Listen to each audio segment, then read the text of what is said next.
Hey everyone, Morgan here. Just gotta make sure that's good. That's working. So it's been a week with various LGBT stuff. Two quick stories. You probably heard about the Wisconsin same-sex marriage ban being, at least for now, overturned. Judge Crabb from the Western District of Wisconsin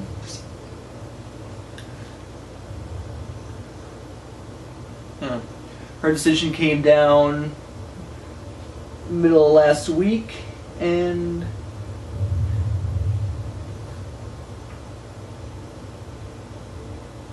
yeah, she's the senior judge for the Western District.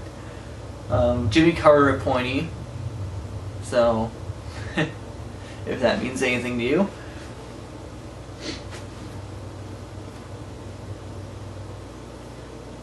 So anyways, for the moment, same-sex marriage is kind of sort of legal in the state. So, granted, the state isn't actually certifying them, but people are getting married, and to be perfectly honest, I'm not sure. And mostly in Dane County, so. And let's be perfectly honest here. No judge is gonna overturn a same-sex marriage in the state. They're just not. I mean, maybe a couple of them in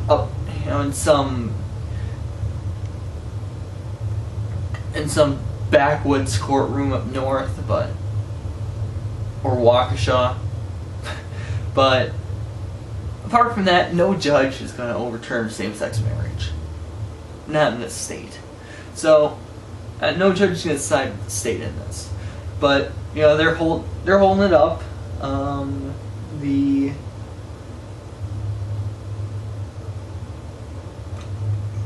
Let's see, who's responsible for this holdup? Because I know it doesn't quite go through the Department of State.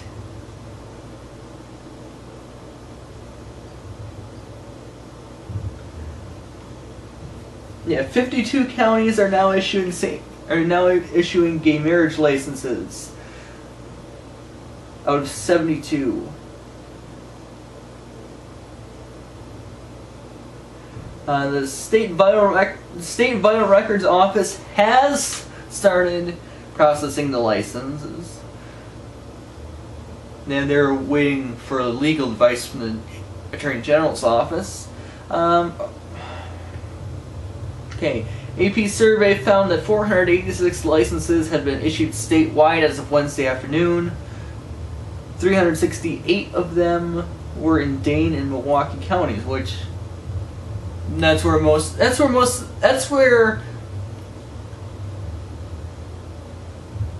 all, that's where the people are, mainly. I mean, Dane and Milwaukee counties, that's probably, that's a quarter of the state's population, and probably a third of its liberals, or Democrats, or whatever, progressives, whatever.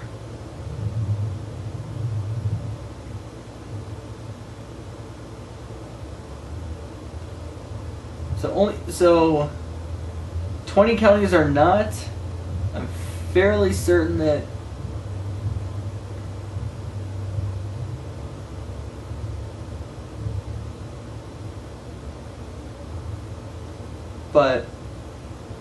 and they could be stopped anytime. I mean, I think it's Judge Crabb is going to decide whether to put a stay on her ruling until the pending appeal. She's going to decide that on Friday, and I honestly, if the way the process usually works, she'll, if she goes by that, then she'll put a stay on it, but I think she's delaying it as long as possible.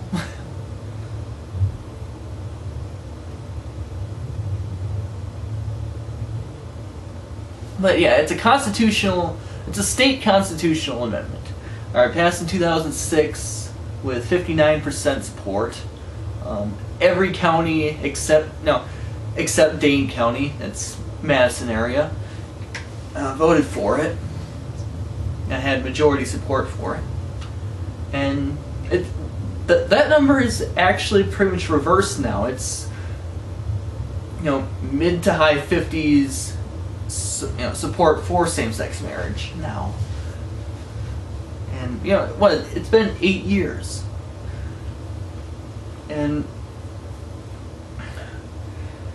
I mean, quite honestly, the damn Republicans. And I say that as someone who was, until this past, until a week ago,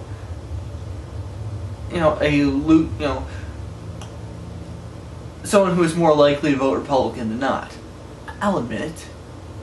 But the fucking Republicans. I'm sorry. I'm sorry. Just this past week, they've lost me entirely. The shit with the Texas GOP.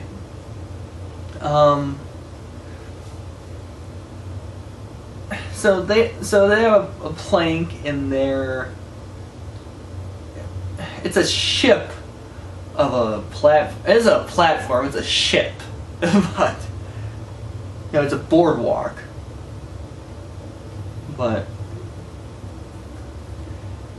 anyways, one plank in their platform is about homosexuality. Now, I have to preface this by saying that the Wisconsin GOP does not mention homosexuality at all. No support for or against same-sex marriage, which, quite honestly, in this, it's one of 7 state GOPs that do not mention it at all. But anyways, Texas GOP, and Texas GOP that's a weird animal anyways. I mean, it's a weird animal. It's basically like the Illinois Republican, and like the Illinois Democrat Party.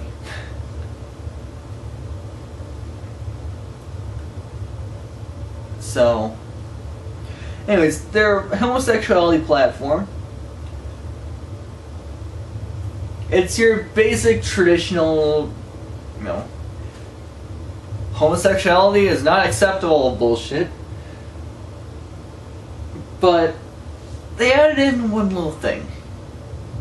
Just one little thing. And I'm quoting here. We recognize the legitimacy and value of counseling, which offers reparative therapy and treatment to patients who are seeking escape from the homosexual lifestyle. Okay.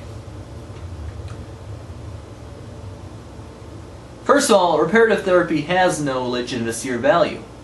Has no recognized. I mean, it has been proven to be complete bullshit. I mean, legitimacy and value. You're talking. It's not reparative therapy. It's repression therapy. It is some goddamn repression therapy. And now I didn't go through that. I mean, I was, and my dad threatened to send me to some boarding school or whatever, but not for this, just because, it was, real reason is that he had no idea how to be my dad, but anyways, so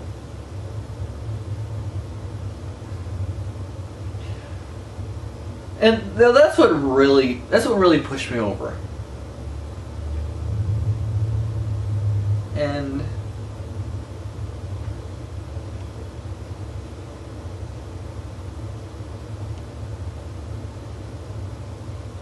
to be perfectly honest,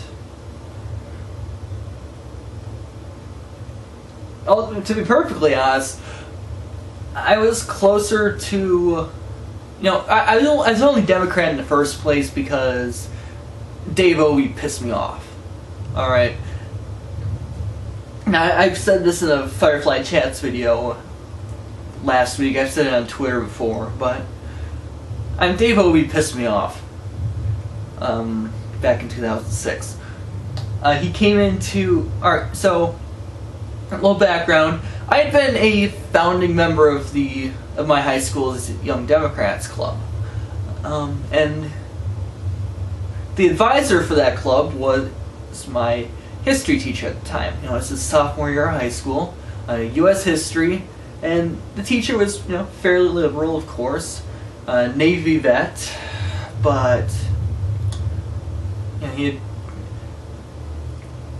had, bomb loader. He was a flight deck guy, and so he invites in a couple of legislators to, basically give a civics lesson, basically explain to us how the system worked, what they actually did for a living. So he brings in the states, so the state senator comes in, a guy by the name of Bob Jauch. Now, I've always respected Bob Jauch. Okay, I may not agree with his methods all the time. At the time, and he's the guy who, when Act 10 was going through with the collective bargaining for state employees, he's the guy who led the Senate Democrats across the state line and to a Super 8 in Rockford. Alright, just so they couldn't pass the law. Ended up not working, but in the short term. But quite honestly, I wouldn't be half surprised to see the Democrats take control of the state house again. What actually would not be half surprised to see Walker get defeated. And in any case, he's not going to be around forever. He's probably not even going to be governor in 2 years.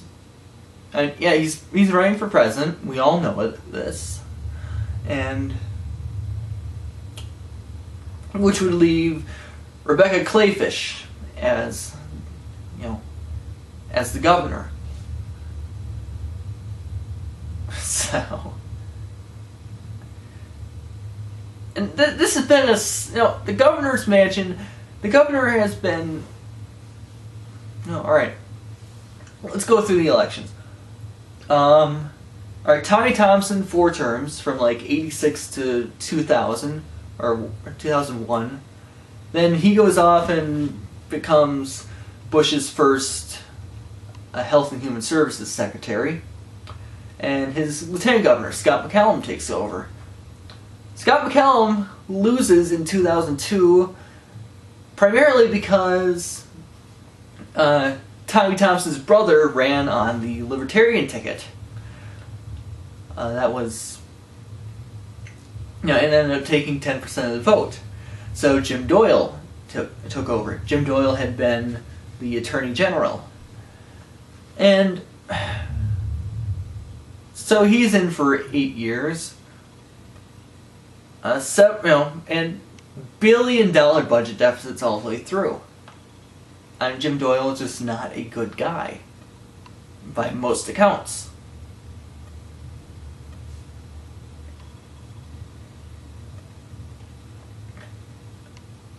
And, you know, Doyle wins easily in 2006. I think Mark Newman was his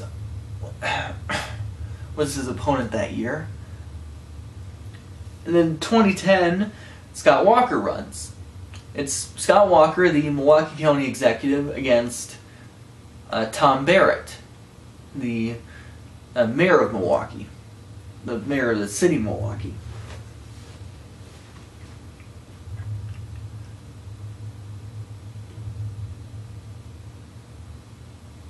Which I'm right there. At least Thompson was kind of a small town guy. You know, he's from down here, and he's from Eagle, or Earl, or something like that. I don't know. I don't remember. He's from some tiny ass town down here, but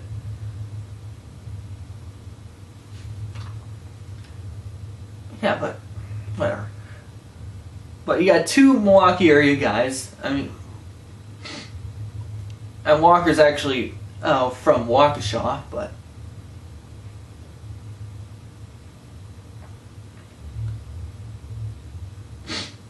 yeah, he's Milwaukee County. We got Milwaukee County, Milwaukee City. It kind of leaves the rest of the state out. So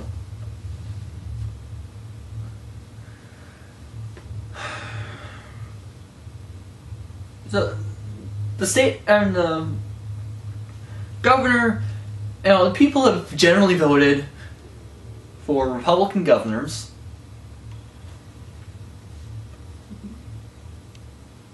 And, you know, usually fairly moderate guys.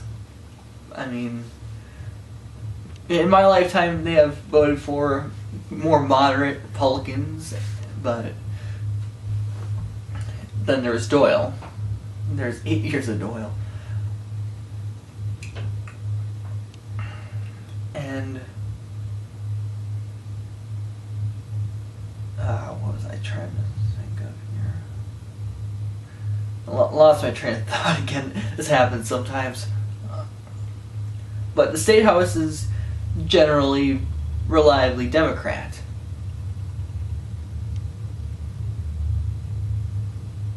Well, except for you know, the past few years. I think the state Senate is. I think it's a split legislature now. But no. Anyways. So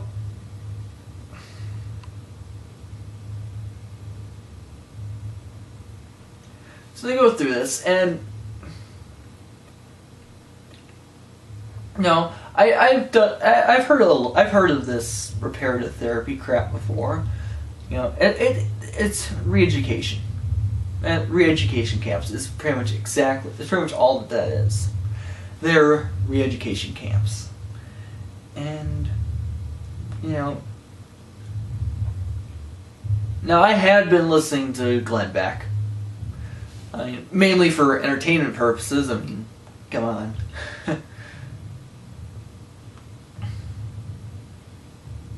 But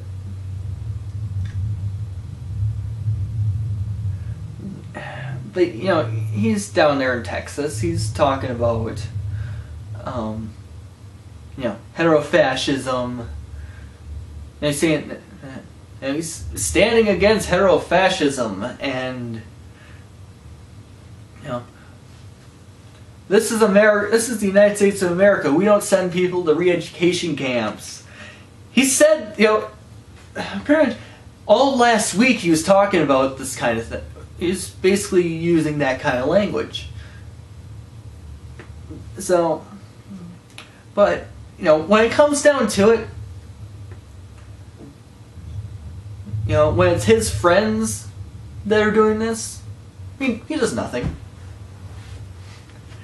So, they kind of exposed him for what he is.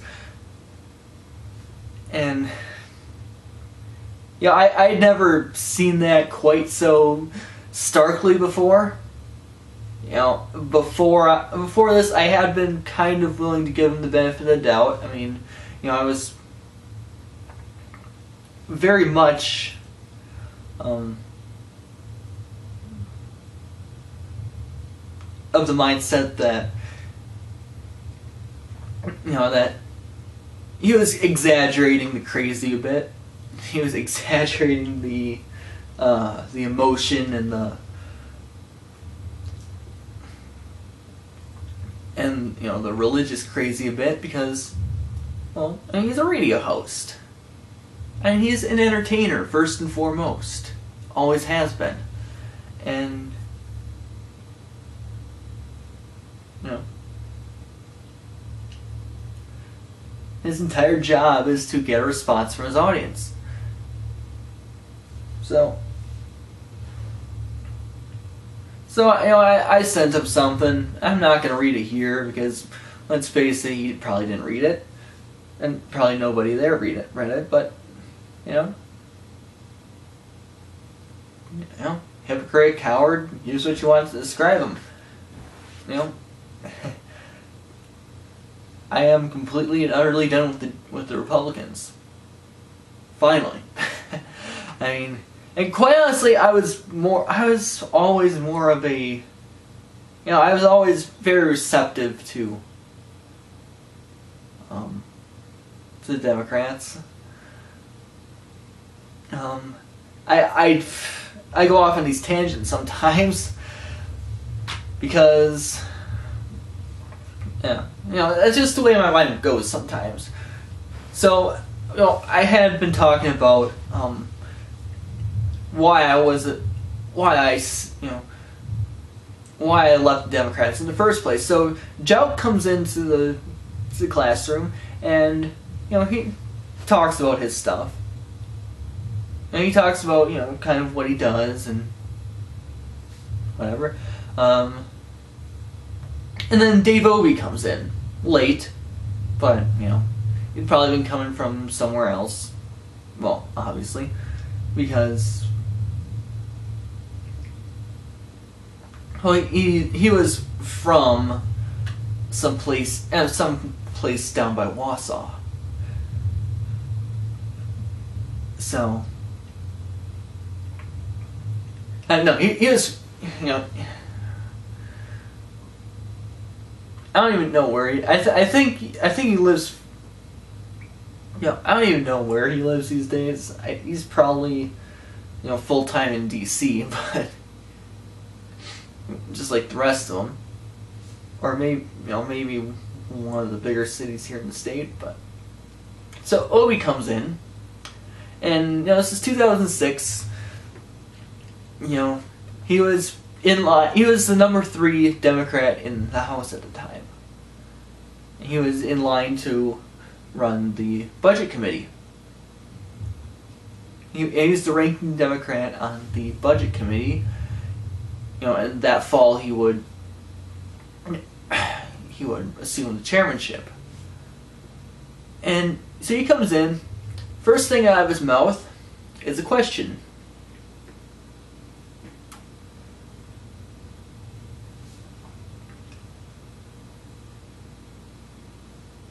Show of hands, how many people in this room are going to be old enough to vote in November? Now, this is a 10th grade history class, and alright, this isn't a 10th grade history class. You know, it's a combined class. It's a combined block scheduling with the American Lit class. So there's there's somewhere between 50 and 60 kids in there. All of them 15 or 16 years old. Well, all but one of them. One person raised his hand.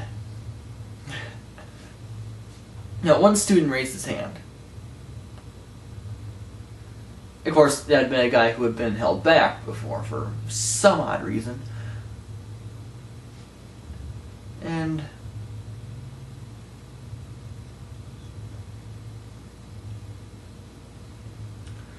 so Obey gets this look in his eyes, this look on his face, you know, kind of a, alright. Basically, by that point, it was a waste of time for the guy. And then he launches into a tirade against everything Bush, against the war, his classic line in there was, "This is the worst war. This is the most pointless war since the War of 1812," which, first of all, shows a misunderstanding of history, a complete ignorance of the actual history behind that. War of 1812 was fought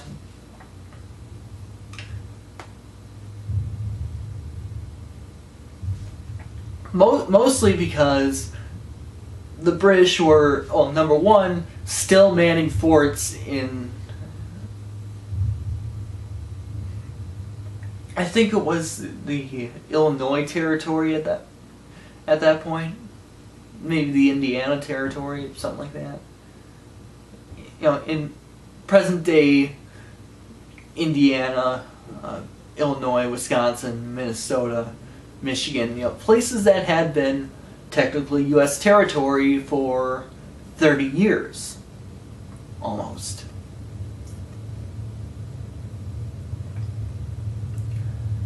And they were supplying the Native Americans with weapons and training and advisors.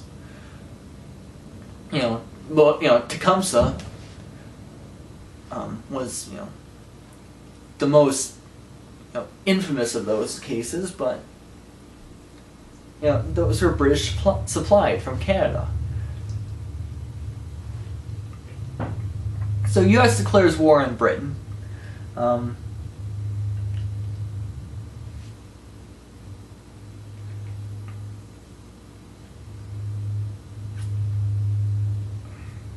was like, impressment, whatever. That's just what they did back then. That's just what people did back then. Have you ever heard the term Shanghaied? That's just what navies did back then. They took whoever they could find from a port and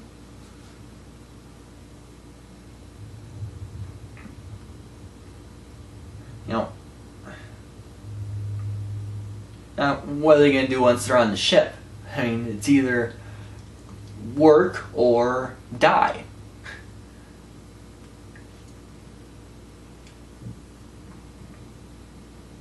I mean, if you didn't work, they would, walking the plank was kind of a thing back then.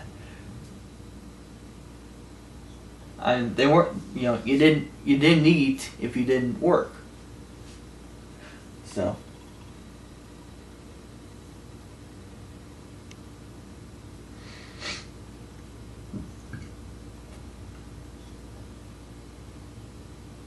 And no, that's just the way ships operated back then.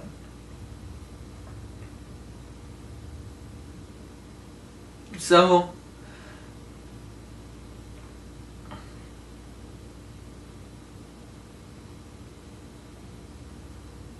and of course, it was a lot easier for the British to take American people, because how are they going to prove they're U.S. citizens? Alright, at that point it's basically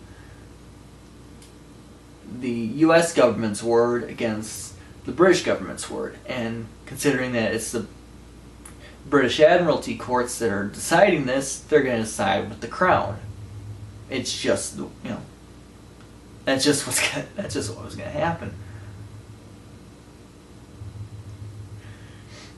And the U.S. did this too. French did it. Spanish would do it. I mean, that's just the way navies worked back then. So, there were very good reasons to go into the War of 1812. Probably better ones than the Iraq War, but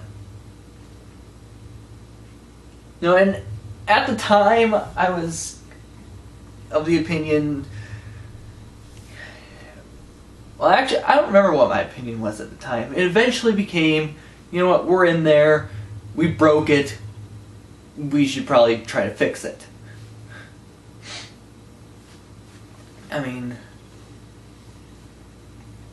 these days, we don't actually need it. So we don't actually need them, so yeah, there's really no reason for us to be around there at all.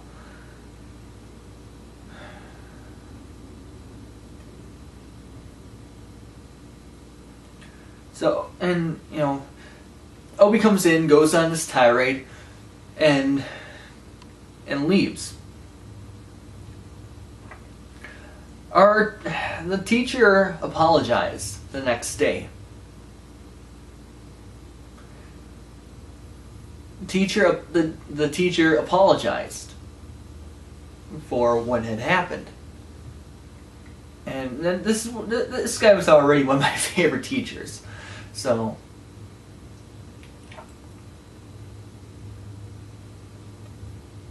yeah. That just kind of boosted him a little more in my view. But, I was always, you go down line by line of Democrat support of the various party positions. I've always actually been closer to a Russ Feingold, some kind of cross between Feingold and Bernie Sanders than anything. I've always been more of a labor Democrat. My family's full of teachers. My grandma helped organize a couple of unions, but my dad was a union guy. He had been in the construction union and down in Chicago for a while.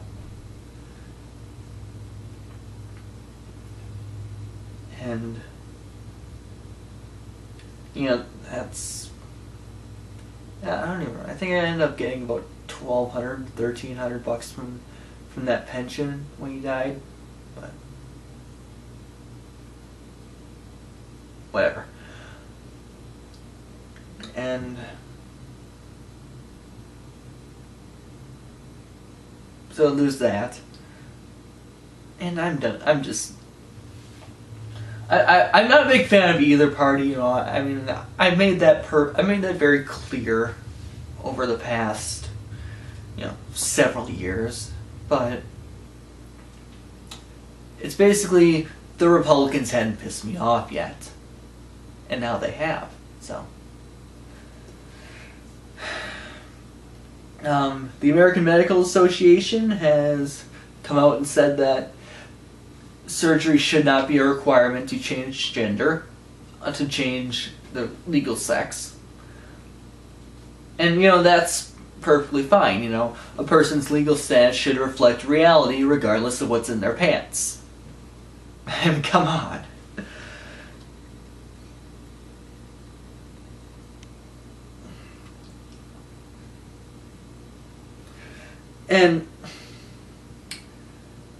But there's another thing that happened over the weekend.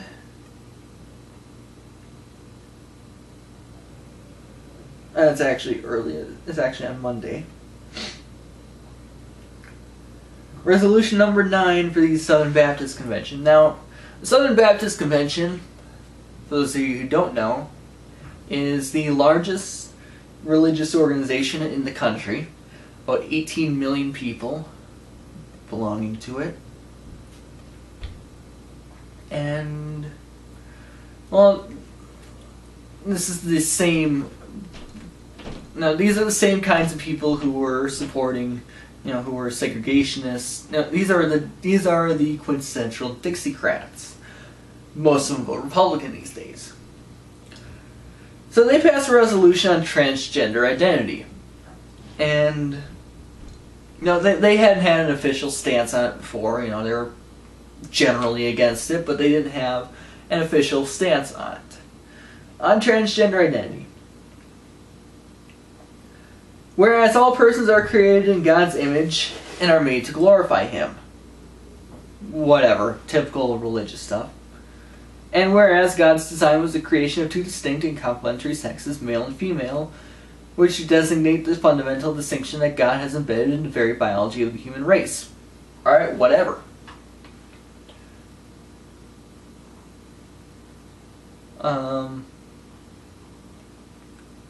Whereas distinctions in masculine and feminine roles are, as ordained by God, are part of the created order and should find expression in every human heart. Whatever. Yeah, they quote 1 Timothy 2:12.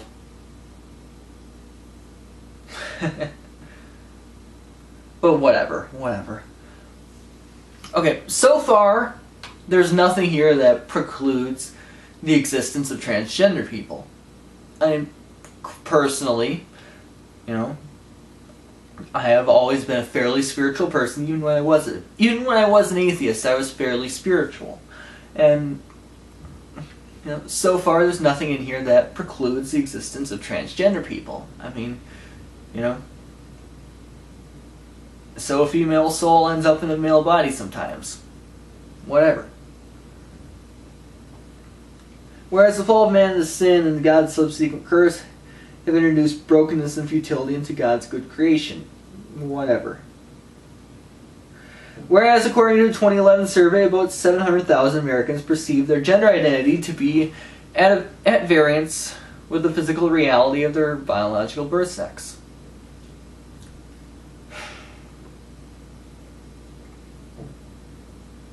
Yeah, whatever. Whereas transgenderism differs from hermaphroditism or heterosexualism in that the sex of the individual is not biologically ambiguous, but psychologically ambiguous. No. No.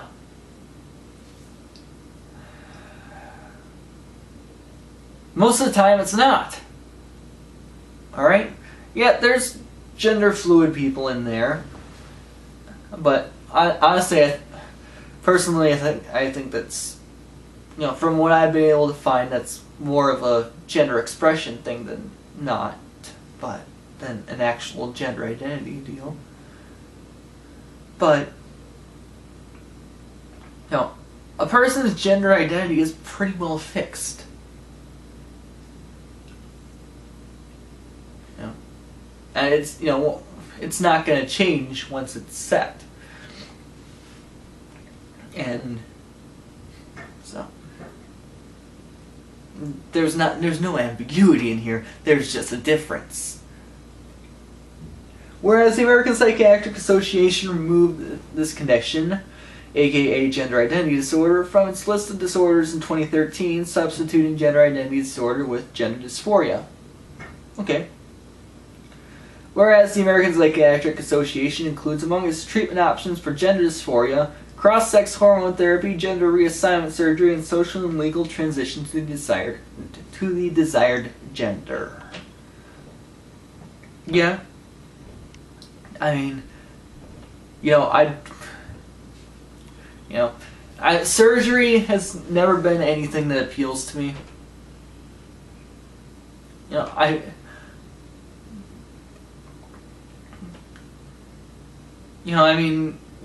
I might get my ears pierced eventually, but, tattoos, surgery, that stuff has never really appealed to me at all.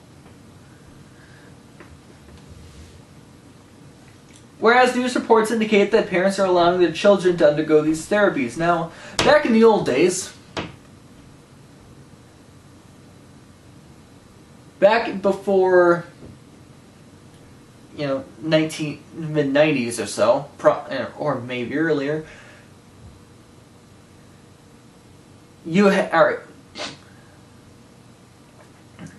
psychiatrists and the standards of care pretty much required that you had to have known it from birth. Or from, as long as you can remember. So on the one hand, they're saying that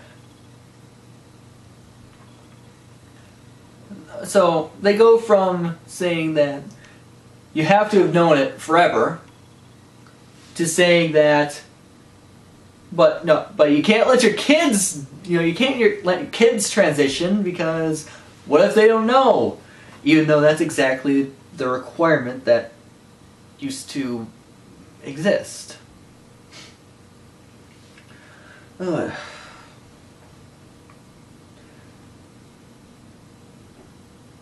Whereas many LGBT activists have sought to normalize the transgender experience and to define gender according to one's self-perception apart from biological anatomy.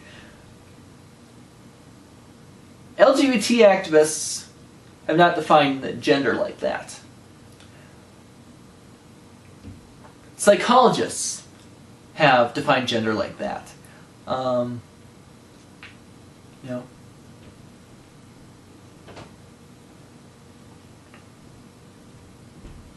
I think it's something like 97%. And once 97% of anything. Okay, 97% of anything is as close as you're going to get to absolute acceptance. 97% acceptance in the scientific world is it's the same as 100%. All right, you're not going to get any more than that.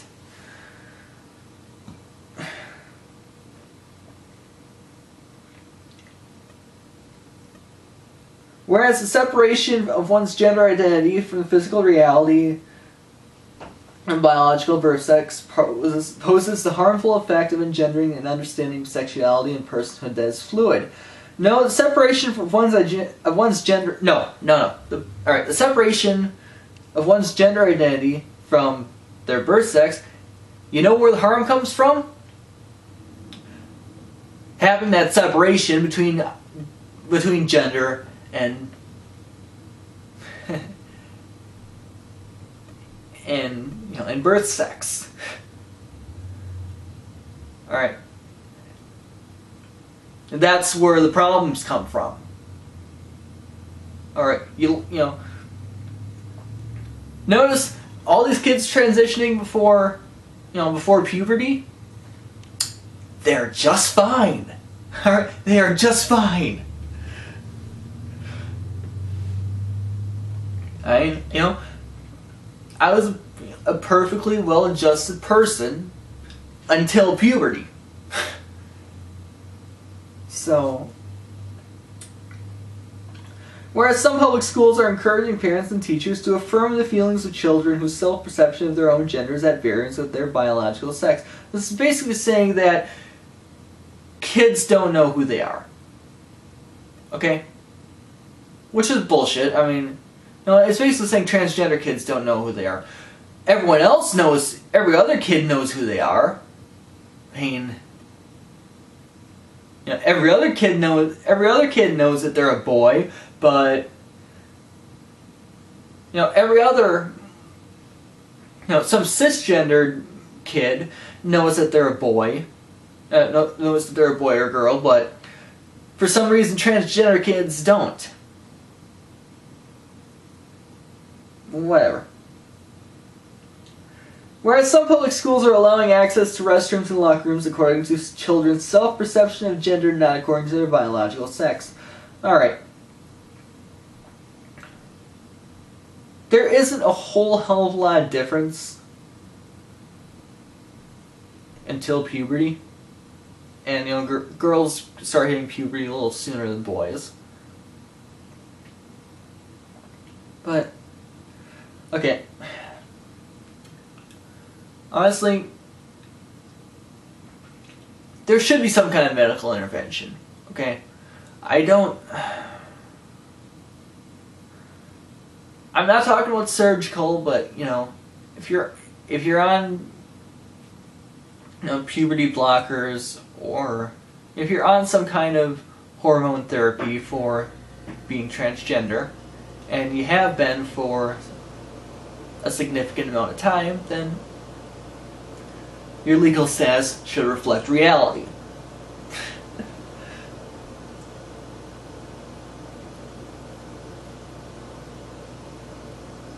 But this whole I say I'm a girl, therefore I can go into a girl's bathroom. You know, I don't even buy it. I don't even go with that. There's a line. Whereas the state of New Jersey prohibits licensed counselors from any attempt to change a child's gender expression. It's reparative therapy, and it's illegal in California too. Gender expression, homosexuality, all of that. Whereas these cultural currents run counter to the biblical teaching, as summarized in the Baptist Faith and Message, Article 3, that man is the special creation of God, made in His own image. He created them male and female as the crowning work of His creation. The gift of gender is thus part of the goodness of God's creation. Okay. Now, if God created male and female, both in His own image, now that's one of the paradoxes that has bedeviled Christianity forever. I mean, now therefore, be it resolved that the messengers to the Southern Baptist Convention meeting in Baltimore, Maryland, June 10th and 11th, 2014, affirm God's good design that gender identity is determined by biological sex and not by one's self-perception. A perception which is often influenced by fallen human nature in ways contrary to God's design. Okay.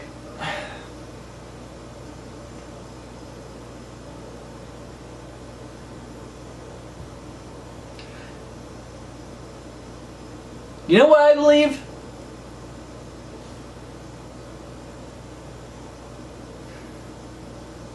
You know what I believe? I believe that God did not create a person's body. A person's body is determined by genetic accident, by by one sperm out of millions finding an egg. It's a genetic accident that the body is created. Soul is something different entirely. Soul is something, I believe that the soul is something that is created by God, and it just so happened that He created my soul female. Alright?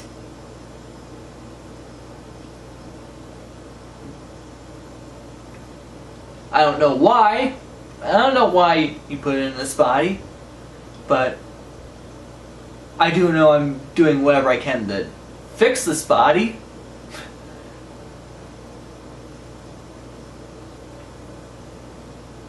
Okay.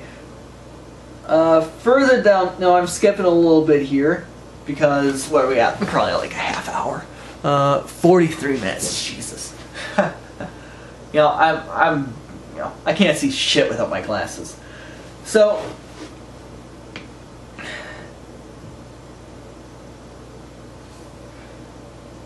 Resolved that we oppose efforts to alter one's bodily identity, to refashion to conform with one's perceived gender identity. But you're just fine with repressing someone's very soul to make it conform with the body.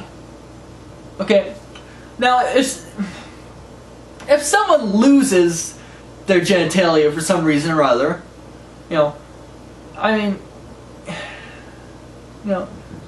someone does not become less of a man because he gets his dick chopped off. Someone does not become less of a woman because they can't have kids anymore.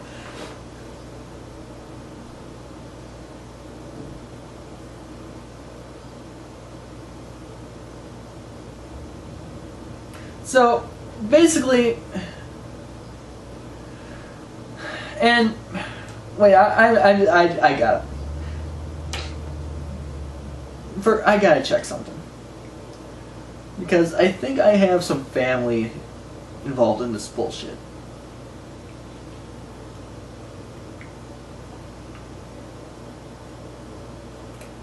Work, damn you.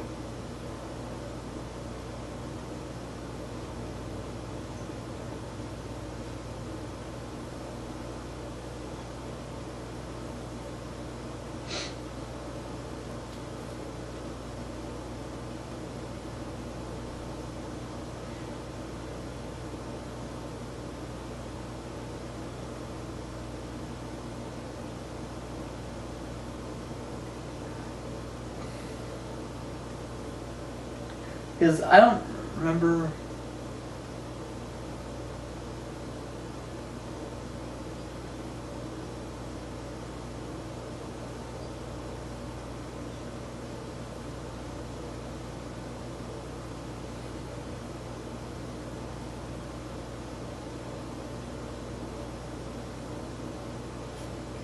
Just says she's Christian.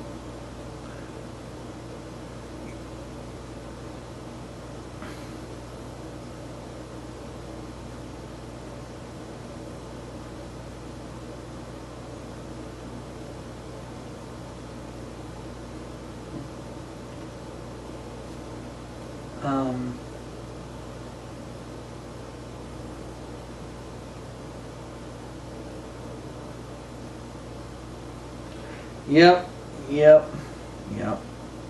Baptists.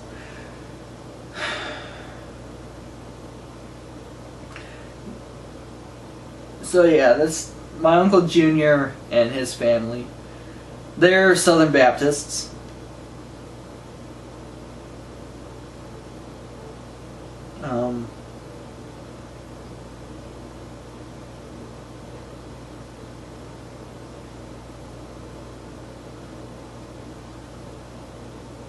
Wait, what? What the hell happened to...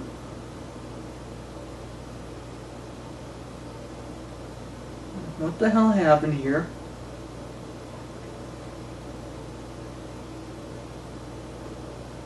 No, sorry, I'm just...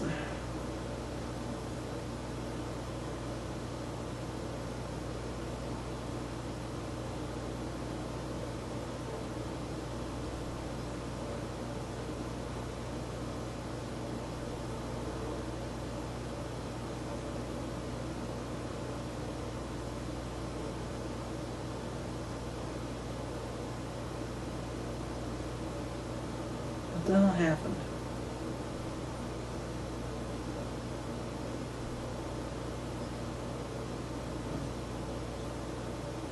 I'm sorry, I mean, I just got, what the fuck?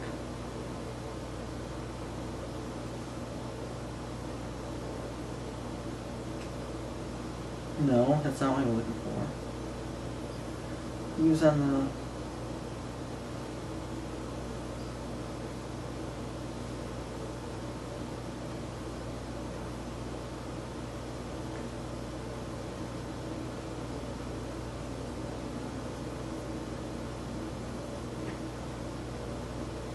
No.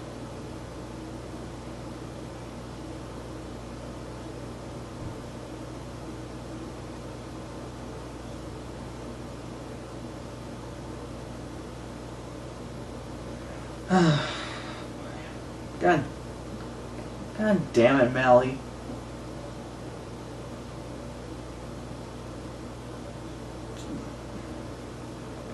One of my favorite cousins apparently deleted her Facebook.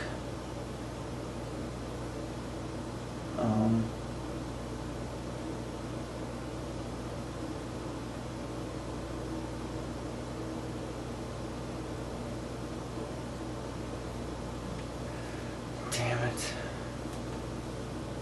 I don't know what happened. Or maybe she just blocked me because of the whole... which would be a shame because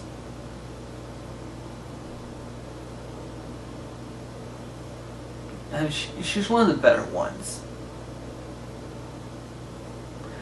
But that's what religion does. I have nothing against faith. I never have, but religion can be poison.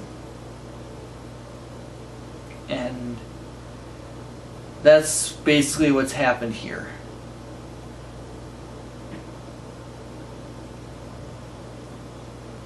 Religion has poisoned so much.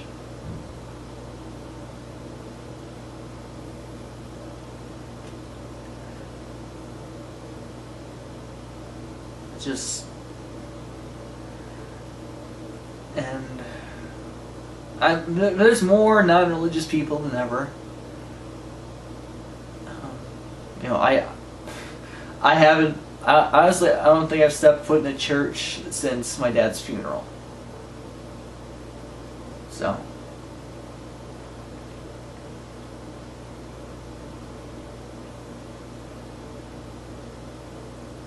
But, and it's over 3 years. You know, and I hadn't been a regular, you know, I hadn't gone to church regularly since boot camp.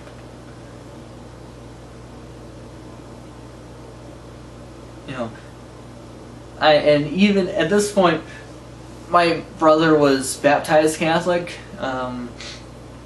does go to, you know, a Catholic preschool, but, you know, it's mostly cultural Catholic at this point. They don't go to church. They haven't gone to church in ages. You know, my mom and stepdad, they haven't gone to church together since they've been married. And, you know, maybe that's just the fact that, you know, they were both divorced. The fact that, you know, the fact that, and maybe that's just, you know, the whole, you know, his ex-wife's still alive thing, but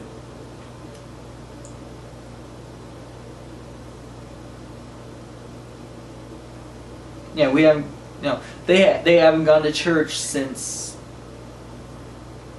you know, they have actually never gone to church together. And I couldn't name the priest up there right now. But, or the priest in my Grandma Thorpe's church, or the priest in or any of the priests down here. But because religion is just that poisonous, you know.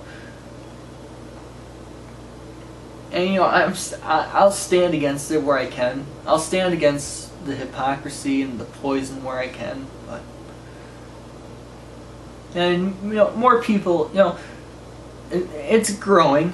You know, basically, there's as many Southern Baptists now as there were, you know, 20, 30 years ago, when there were half as many people in this country. And when, you know, there were quite a few less people in this country. So,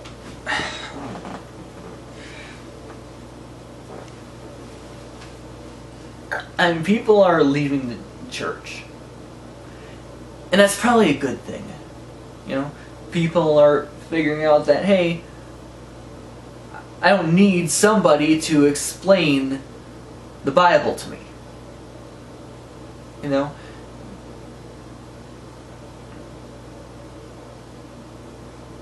Basically, personally, I boil it down to a couple of things. Number one, don't hurt people. Okay? Treat people with some goddamn respect, and, you know, and treat people and their property with respect. Treat your own stuff with respect, too. And if you're in a relationship, just, you know, be committed to that person. I mean, this, you know, I've gone on about the disposable culture before, but, you know, I hold on to my stuff as long as I can. As long as I have some use for my stuff, I hold on to it. I mean, if tomorrow, these pants would rip at the knee, you know what I would do? I would either cut them off. I would either patch them with some stuff that I have left over from previous pants that I've done, or I would just cut off at the knee. And I would just cut the pants off at the knee and, shorts. So,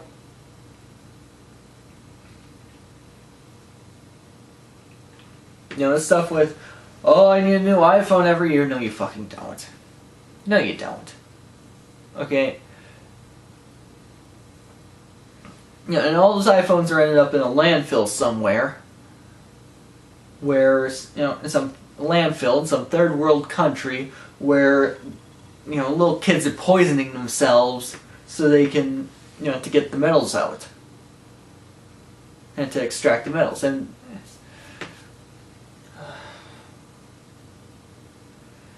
anyways, I've gone on long enough.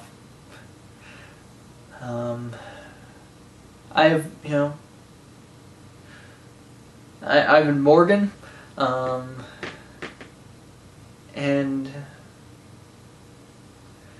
it's not my name yet, but let's face it, that's who I am. That's what I've always been. And